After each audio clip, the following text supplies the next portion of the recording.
புதுக்கோட்டையில் திமுக மாவட்ட செயற்குழு கூட்டம் மாவட்ட செயலாளர்கள் செல்லப்பாண்டியன் தலைமையில் நடைபெற்றது. இதில் சட்டத்துறை அமைச்சர் ரகுபதி கலந்து கொண்டு சிறப்புரையாற்றினார். அதன் பின்னர் செய்தியாளர்களிடம் பேசிய அமைச்சர் ரகுபதி, குரங்கு கையில் பூமாலை கிடைத்தால் அது பிச்சுக்கொண்டேதான் இருக்கும். அதுபோல் நமது கெட்ட நேரம் இதுபோன்ற ஆளுநர் நமக்கு வந்து வாய்த்துள்ளார். ஏற்கனவே திருவள்ளுவருக்கு காவி உடை அணிவித்து சர்ச்சை கிளம்பியது.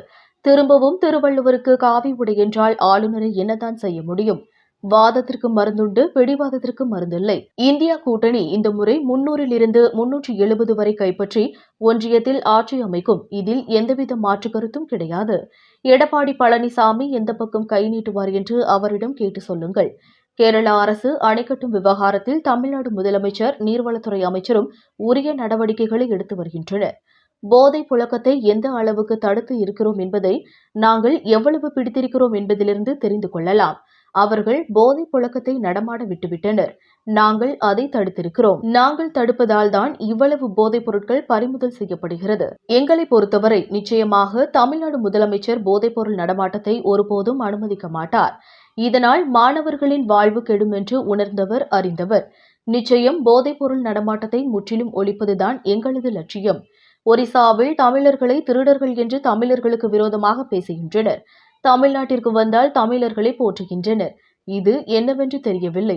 இரட்டை நிலைப்பாடு நாங்கள் எடுப்பது கிடையாது. நாங்கள் என்றைக்கும் ஒரே நிலைப்பாடுதான். முல்லை பெரியாறு விவகாரத்தில் உச்சநீதிமன்றம் தீர்ப்புக்கு எதிராக மத்திய அரசு எந்த நடவடிக்கையும் எடுக்க முடியாது, எடுக்கவும் மாட்டார்கள். செல்லூர் ராஜுவுக்கு கிடைத்த பாராட்டு மழையினால் அவர் ராகுல் காந்தி குறித்து பதிவிட்ட கருத்தை நீக்கியிருக்கிறார்.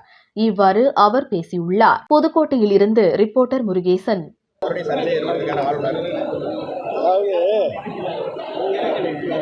குரங்கு கையில் பூமாலை கிடைச்சா அது பிச்சுக்கிட்டே தான் இருக்கும். அதுபோல் என்னமோ நம்மளுடைய கெட்ட நேரம் இந்த ஆளுநர் நமக்கு எழுதி வாங்கியிருக்காரு. அப்போ ஏற்கனவே காவி உடையை அடித்து சர்ச்சைகள் கிளம்பிச்சு. திருப்பி நீங்கள் காவி உடைன்னு சொன்னால் அது என்ன தான் பண்ண முடியும்? அவரை இந்த வாதத்துக்கு மருந்து, பிடிவாதத்துக்கு மருந்து கிடையாது.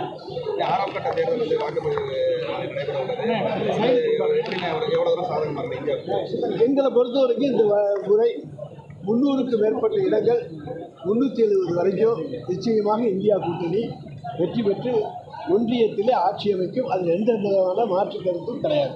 எடப்பாடி பழனிசாமி கை நீட்டுறவர் தான் அடுத்த பிரதமர் அப்படின்னு சொல்லி எந்த பக்கம் கை நீட்டுறாருன்னு கேளுங்க.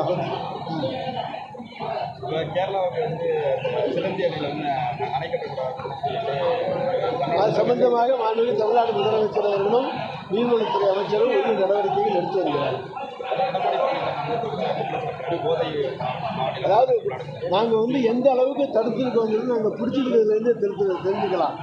அவங்க இன்றைக்கி நடமாட்டத்தை விட்டுட்டாங்க. நாங்கள் இன்றைக்கி தடுத்திருக்கோம்.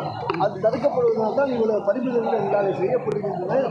எங்களை பொறுத்த வரைக்கும் நாங்கள் நிச்சயமாக போதைப்பொருள் நடமாட்டத்தை மாண்புமிகு தமிழ்நாடு முதலமைச்சர் ஒரு பொழுதும் அனுமதிக்க மாட்டார்.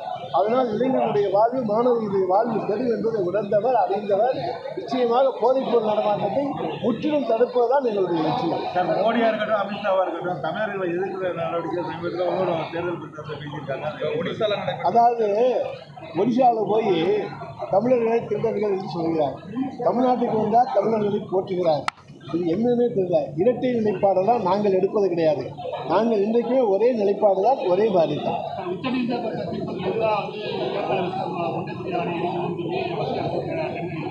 கடிதம் தானே எழுதியிருக்காங்க. உச்சநீதிமன்றத்திற்கு எதிராக ஒன்றிய அரசு எந்த நடவடிக்கையும் எடுக்க முடியாது, எடுக்க மாட்டாங்க.